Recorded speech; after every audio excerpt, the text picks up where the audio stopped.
Welcome to my channel. Today we got a great build on wood spoons and spatulas. Let's get started.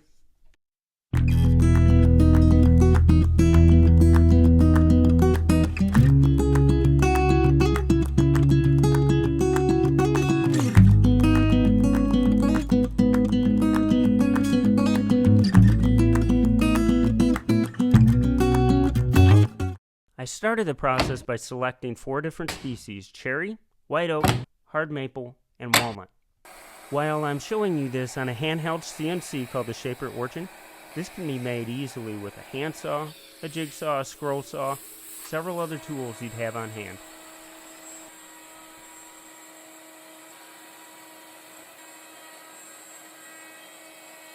And this is going to be a good time to talk about tear out. So you're routing, you have a piece break off. Last thing you want to do here is what you do want to do in most other woodworking applications.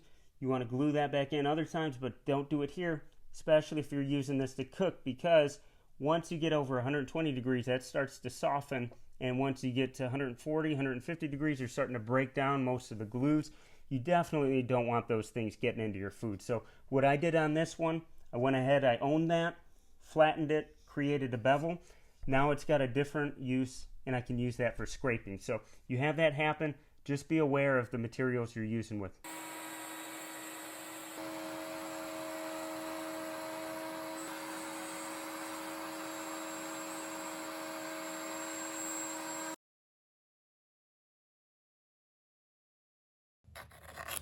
After cutting all the parts out, the next step was hand plane a bevel into the spatulas.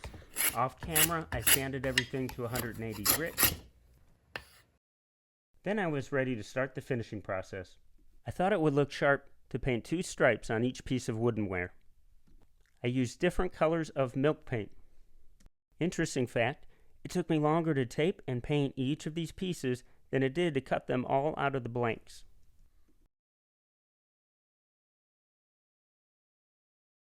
And you'll find some strong opinions on, there's going to be some strong opinions on the best finish that you're going to find with woodenware.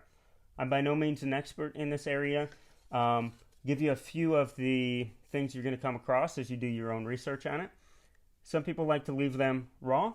Some people like to treat them with a polyurethane or a mineral oil. Some people opt to go with a walnut oil or a tung oil. Some people do waxes. There's a few other options that go along with finishing woodenware. As far as what I chose to do, I felt like there's different trade-offs for each one. As far as polyurethanes, I don't want to see that stuff around heat getting into my food. I don't think that's going to be a good situation. Similar with mineral oil, not as comfortable with that, and it's never going to harden like something like tung oil would. So that's what I opted to go with. I have a tung oil with a citrus solvent. You're going to find me wiping this on in the video. In actuality, what I'm going to end up doing, that was interest of getting the video out a little bit quicker. I'm going to soak these in a glass vase, and it's going to be with that tung oil citrus solvent blend. I'll leave it a day or two. Then I'm going to go back and I'm going to set it into the oven at a low dehydrate setting to help that tung oil be able to polymerize faster. If you have a favorite finish or one you try to steer clear of, leave me a comment in the description below. Let me know your thoughts.